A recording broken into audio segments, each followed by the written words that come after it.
Hello friends, welcome to my YouTube channel Pharmacist Academy 2.0। दोस्तों, आप सभी का हमारे इस फार्मासिस्ट सीरीज में स्वागत है। दोस्तों, फार्मासिस्ट सीरीज के इस लेक्चर में आज हम बात करेंगे ऑटोनॉमिक नर्वस सिस्टम्स की जो फार्माकोलॉजी है उसके बारे में। दोस्तों, डिस्कस करेंगे इसके कुछ इंपॉर्टेंट क्वेश्चंस के बारे में। तो दोस्तों, आइए स्टार्ट करते हैं। दोस्तों, जो फर्स्ट क्वेश्चन है वो कह रहा है the neurotransmitter released from all preganglionic autonomic nerves. दोस्तों, कह रहा है कि जो न्यूरोट्रांसमीटर होते हैं ऑल प्रीगैंग्लियनिक ऑटोनॉमिक नर्व्स के, ठीक है, वो कहाँ क्या होते हैं दोस्तों? तो वो होते हैं दोस्तों आपका एसिटाइल कोलिन।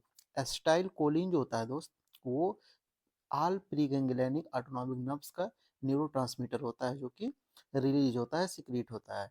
दोस्तों, क्वेश्चन नंबर फर्स्ट का ऑप्शन नंबर सी यहाँ पे आपका करेक्ट आंसर हो जाएगा। दोस्तों, मूव करते हैं क्वेश्चन नंबर सेकंड पे। क्वेश्चन नंबर सेकंड क्या कह रहा है? The post ganglionic neurotransmitter of parasympathetic nervous system is. दोस्त, कह रहा है कि जो पैरासिम्पैथेटिक नर्वस सिस्टम है उसमें जो पोस्ट गैंग्लियनिक न्यूरोट्रांसमीटर होते हैं वो क्या होते हैं?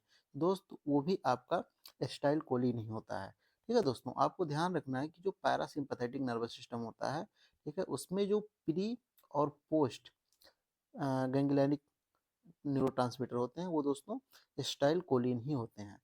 तो इसमें आपका ऑप्शन नंबर बी यहाँ पे करेक्ट आंसर हो जाएगा। दोस्तों, मूव करते हैं question number third. Sweat glands are innervated by. दोस्तों, जो स्वेट ग्लैंड होता है वो किसके द्वारा इनर्वेट किया जाता है? तो वो किया जाता है दोस्तों आपका सिंपैथेटिक कोलिनर्जिक नर्व्स के द्वारा। तो यहाँ पे आपका जो है option number C correct answer हो जाएगा। क्या? Sweat glands are innervated by sympathetic cholinergic nerves. दोस्तों, question number four, which receptor is mainly responsible for decrease in heart rate? ठीक है दोस्तों, क्या कह रहा है? ये हार्ट रेट को डिक्रीज कर रहा है। कौन सा रिसेप्टर?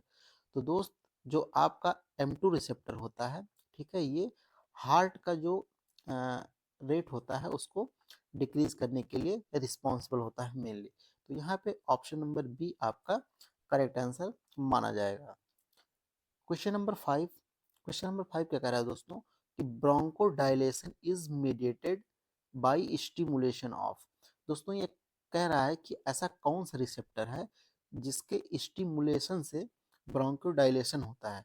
दोस्तों, ब्रोंकोडाइलेशन जो होता है वो होता है आपका सॉरी बीटा टू रिसेप्टर से। ठीक है दोस्तों, जो ब्रोंकोडाइलेशन होता है वो कहाँ से होता है?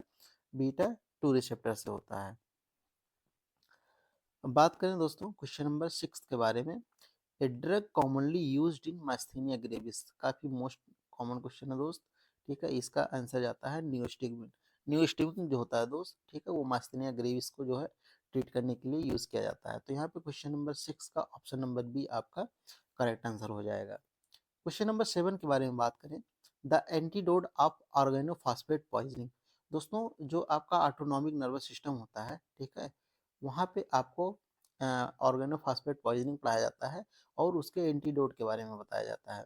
तो दोस्तों, जो एंटीडोट होता है ऑर्गेनोफॉस्फेट पॉइजनिंग का वो होता है आपका एट्रोपिन। ठीक है दोस्त, एट्रोपिन जो होता है वो एज ए एंटीडोट यूज किया जाता है जब ऑर्गेनोफॉस्फेट की पॉइजनिंग होती है। तो यहाँ पे ऑप्शन नंबर सी आपका करेक्ट आंसर हो जाएगा, एट्रोपिन। बात करें question number eight. Which of the following is non selective beta blocker. दोस्त, इसको आपको ध्यान रखना है। एक होता है आपका नॉन सेलेक्टिव, ठीक है दोस्तों, और एक होता है आपका सेलेक्टिव। तो यहाँ पे बात कर रहा है नॉन सेलेक्टिव का। ठीक है दोस्तों, जो नॉन सेलेक्टिव होता है वो होता है आपका प्रोपेनोलोल। ठीक है दोस्त, प्रोपेनोलोल जो होता है वो आपका नॉन सेलेक्टिव बीटा ब्लॉकर होता है।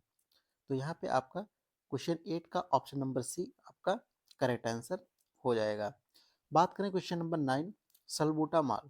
ठीक है दोस्त, सल्बूटामाल जो होता है मोस्ट कॉमन यूज किया जाता है दोस्त कहाँ पे?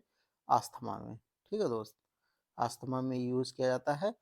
और ये क्या होता है दोस्त? तो जो सल्बूटामाल होता है दोस्त, ये होता है आपका बीटा वन एगोनिस्ट। ठीक है दोस्त, बीटा वन एगोनिस्ट होता है।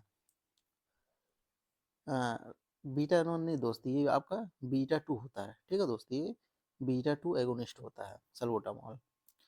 बात करें क्वेश्चन नंबर 10 के बारे में, एड्रिनल मेडुला मेनली सिक्रेट, ठीक है दोस्त, एड्रिनल मेडुला जो होता है वो मेनली क्या सिक्रेट करता है, तो एड्रिनल मेडुला दोस्त, ठीक है, आपका एड्रेनालिन और ये नॉन एड्रेनालिन, ठीक है दोस्त, दोनों सिक्रेट करता है। तो यहाँ पे ऑप्शन नंबर डी आपका करेक्ट आंसर हो जाएगा।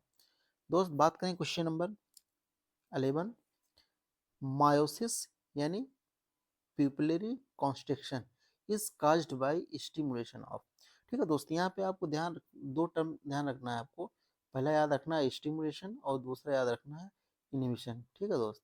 तो अगर स्टिमुलेशन की बात करें तो स्टिमुलेशन का मतलब होता है कि वो बढ़ाता है, तो यहाँ पे कौन सा रिसेप्टर है जिसके बढ़ने से क्या होता है, मायोसिस होता है, जब वो एक्टिवेट होता है, स्टिमुलेट होता है। तो दोस्त जो M3 रिसेप्टर होता है, ठीक है, उसके स्टिमुलेशन से मायोसिस हो जाता है दोस्त, ठीक है, पिपली कंस्ट्रक्शन हो जाता है। तो यहाँ पे ऑप्शन नंबर सी आपका यहाँ पे करेक्ट आंसर हो जाएगा। दोस्त बात करें क्वेश्चन नंबर 12 के बारे में, which drug is used in glaucoma, ठीक है दोस्त, ग्लूकोमा जो होती है ये आप सब जानते हैं कि आई की डिजीज होती है, ठीक है, और इसके यूज में आपका पिलोकार्पिन होता है, ठीक है दोस्त, तो यहाँ पे पिलोकार्पिन आपका करेक्ट आंसर हो जाएगा।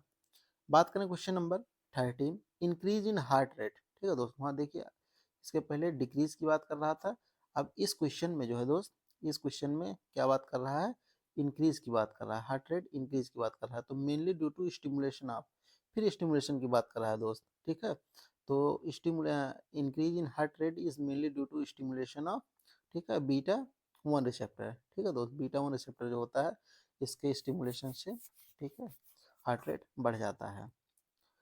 फिर बात करें question number 14, which of the following is an irreversible anti cholinesterase, ठीक है दोस्तों, यहाँ पे आपका ऑर्गेनोफॉस्फेट जो होता है वो इरिवर्सिबल एंटी कोलिनेस्ट्रेज होता है, ठीक है दोस्त, तो यहाँ पे क्वेश्चन नंबर 14 का option number C correct answer हो जाएगा। बात करें question number 15, phenoxybenzamine is classified as, ठीक है दोस्त, जो फेनॉक्सीबेंजामिन होता है वो होता है आपका अल्फा ब्लॉकर, ठीक है, ऑप्शन नंबर बी यहाँ पे आपका करेक्ट आंसर हो जाएगी, इसमें कुछ सोचना ही नहीं है। बात करें नेक्स्ट क्वेश्चन, क्वेश्चन नंबर 16 के बारे में, which receptor responsible for vasoconstriction in skin, ठीक है दोस्त, स्किन में, ठीक है, अल्फा वन, अल्फा वन जो होता है दोस्त, ठीक है, ये आपका स्किन में कंस्ट्रक्शन के लिए रिस्पॉन्सिबल होता है।